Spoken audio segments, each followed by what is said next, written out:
Hello दोस्तों, कैसे हैं आप लोग। स्वागत है आप सभी का वे टू एक्सेलेंसी में। दोस्तों, आज के सेशन में हम लोग इमोशनल इंटेलिजेंस का अध्ययन करेंगे और जानेंगे समझेंगे क्या होता है इमोशनल यानी संवेगात्मक बुद्धि। चलिए स्टार्ट करते हैं। संवेगात्मक बुद्धि, सबसे पहले इसके विकास के क्रम को स्टडी करते हैं कि ये इसकी निशानियां कहाँ कहाँ हमें दिखाई पड़ती हैं और कैसे कैसे डेवलप होते होते हमारे समक्ष आज ये प्रस्तुत है। तो दोस्तों, सबसे पहले 1920 में थॉर्नडाइक द्वारा दिया गया बुद्धि के 3 प्रकार, जिसमें मूर्त बुद्धि, अमूर्त बुद्धि और सामाजिक बुद्धि था। उसमें सोशल इंटेलिजेंस सामाजिक बुद्धि से संवेगात्मक बुद्धि को जोड़कर देखा गया। खास तौर से डेनियल गोलमैन ने इसकी तुलना उनसे की है। दूसरा संकेत हमें मिलता है 1964 में इमोशनल इंटेलिजेंस शब्द का सर्वप्रथम प्रयोग बेल्डोच ने किया था। इसके बाद 1983 में हार्वर्ड गार्डनर द्वारा बहुबुद्धि का सिद्धांत दिया गया। कौन सा बहुबुद्धि का सिद्धांत? जिसमें 7 बुद्धि के तत्व पाए जाते थे। उसमें एक तत्व था इंटरपर्सनल इंटेलिजेंस। ये भी संवेगात्मक बुद्धि के लक्षणों से मेल खाता है।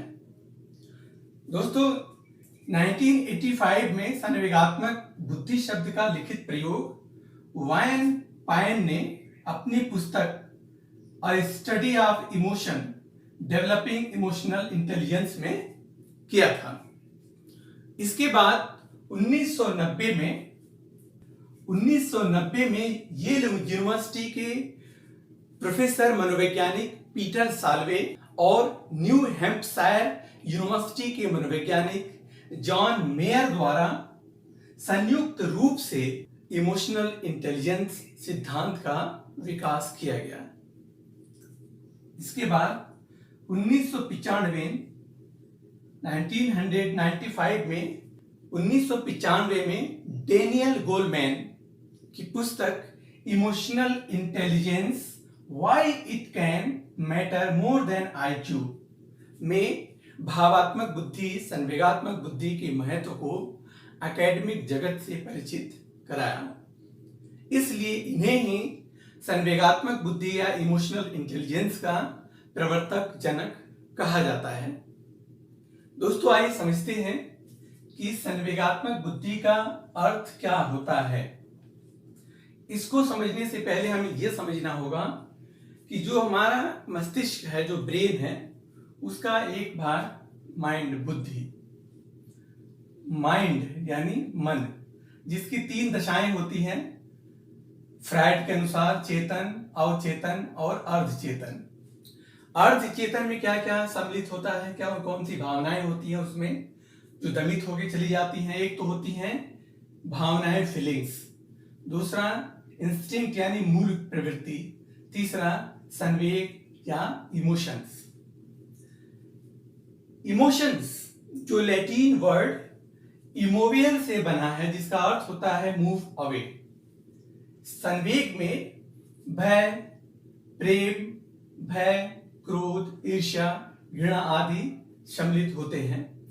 इन्हीं संवेगात्मक यानी इन्हीं संवेगों को बुद्धि द्वारा नियंत्रित, संयमित और प्रबंधित किए जाने की परंपरा को इमोशनल इंटेलिजेंस कहते हैं।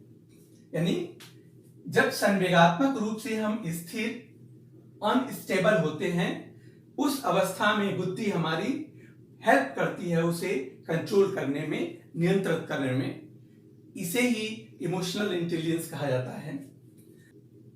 संवेगात्मक बुद्धि से तात्पर्य संवेगों से सही ढंग से निपटने की संज्ञानात्मक क्षमता से है। उससे हम कैसे निपटें, उसी संज्ञानात्मक क्षमता को हम क्या कहते हैं? संवेगात्मक बुद्धि। डेनियल गोलमैन का मानना है, क्या मानना है इनका?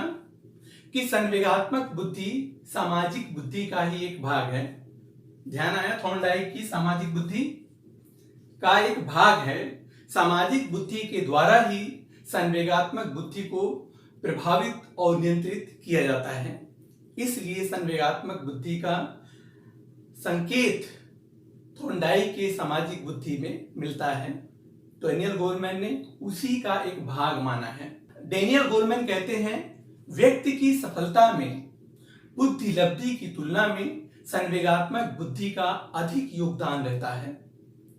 वो बताते हैं कि किसी भी व्यक्ति की सफलता में 20% IQ यानी बुद्धि तो 80% इमोशनल इंटेलिजेंस की भूमिका होती है। डेनियल गोलमैन के अनुसार क्या होता है इमोशनल इंटेलिजेंस?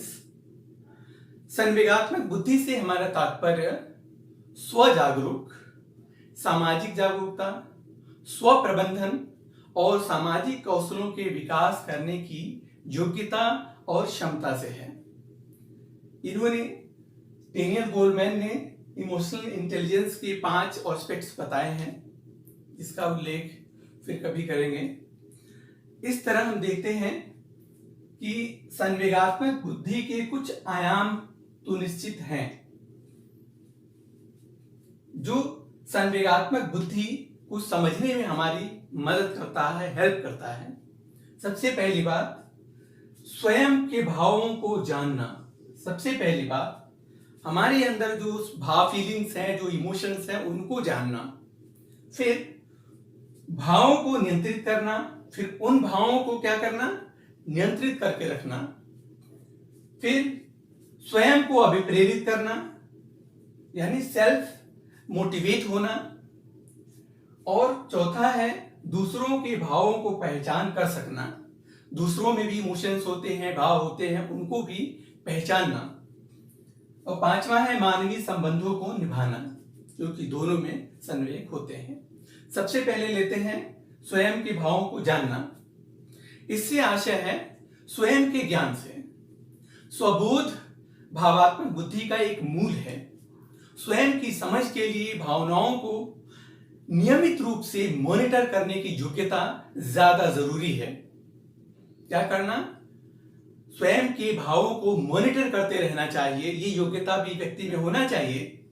जब तक हम में अपनी वास्तविक भावनाओं को पहचानने की योग्यता नहीं होगी कि हमारे अंदर कौन कौन सी भाव हैं, फीलिंग्स हैं, इमोशंस हैं, तब तक हम भावनाओं की दया पर निर्भर रहेंगे।